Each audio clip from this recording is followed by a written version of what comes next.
ការពិនិត្យសុខភាពវិភាគរោគឫសគល់ការពារនិងព្យាបាលមានប្រសិទ្ធភាពខ្ពស់ឆ្នាំ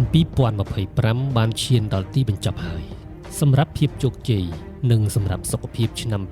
2026បន្តទៀតមន្ទីរពហុព្យាបាលលីសេរីវីណាសូមគោរពអញ្ជើញលោកអ្នកមកពិនិត្យសុខភាពរាងកាយមន្ទីរពហុព្យាបាលលីសេរីវីណាមានកញ្ចប់ពិនិត្យសុខភាពគ្រប់មុខដូចជា 1. កញ្ចប់ពិនិត្យសុខភាពមូលដ្ឋានគ្រឹះដែលស័ក្តិសមសម្រាប់មនុស្សទូទៅពិសេសអ្នកមិនធ្លាប់ឆែកសុខភាពពីមុនមក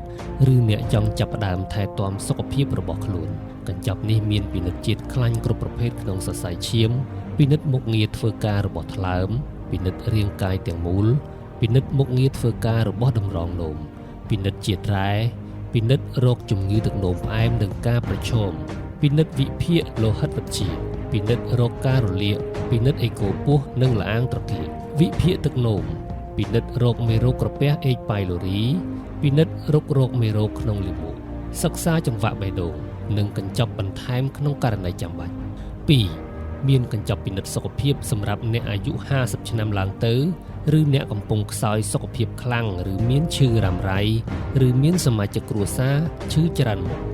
3. មានកញ្ចប់ពិនិត្យសុខភាពតម្រងនោមកញ្ចប់នេះអាចរកឃើញទាំងមូលហេតុបណ្ដាលឲ្យឈឺតម្រងនោម 4. កញ្ចប់ពិនិត្យមុខងារក្រពេញទីរ៉ូអ៊ីតស៊ីជម្រៅ 5. កញ្ចប់ពិនិត្យនិងពិគ្រោះសុខភាពមុនយកកូន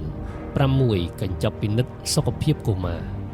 7. កញ្ចប់ពិនិត្យសុខភាពឆ្អឹងដែលក្នុងនោះរួមបញ្ចូលនៅសុខភាពមេតាបូលិកដែលជាមូលហេតុស្ពោតឬពុកឆ្អឹង 8. កញ្ចប់ពិនិត្យសុខភាពក្រពះពោះវៀនដែលរួមបញ្ចូលពីការរលាកតិចតួចរហូតដល់ការរលាកខ្លាំង 9. កញ្ចប់ពិនិត្យសុខភាពទ្វារមាសសម្រាប់ស្ត្រីក្នុងវ័យបន្តពូជនិងស្ត្រីវ័យអស់រដូវ 10. កញ្ចប់ពិនិត្យសុខភាពរោគជំងឺកាមរោគ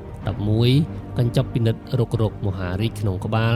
ល្អាងត្រគាកដោះនិងសួតដែលក្នុងនោះមានតេស្តឈាមតេស្តអេកូនិងស្កេននិងកញ្ចប់ពិនិត្យសុខភាពបន្ថែមផ្សេងទៀតតាមតម្រូវការនិងតាមការចាំបាច់របស់លោកអ្នកអាចមកពិគ្រោះយោបល់ជាមុនជាមួយវេជ្ជបណ្ឌិតយើងខ្ញុំដើម្បីជ្រើសរើសយកការពិនិត្យសុខភាពតាមកញ្ចប់ណាមួយដើម្បីកុំឲ្យលើសឬខ្វះហើយអាចធានាការវាយតម្លៃបានគ្រប់ជ្រុងជ្រោយលើស្ថានភាពសុខភាពនិងមានប្រសិទ្ធភាពក្នុងការព្យាបាលចំគោលដៅការពិគ្រោះយោបល់ជាមុនអាចធ្វើតាម Telegram ដោយពុំគិតថ្លៃសម្រាប់ព័ត៌មានបន្ថែមសូមអញ្ជើញមកមន្ទីរពហុព្យាបាលលីសេរីវីណាដែលមានទីតាំងស្ថិតនៅផ្ទះលេខ317ផ្លូវ430សង្កាត់ទួលទំពូង2ខណ្ឌចំការមនរាជធានីភ្នំពេញឬលោកអ្នកអាចតាក់ទងតាមរយៈ Telegram ឬ Call មកលេខ099ឬ070ឬ085 990 988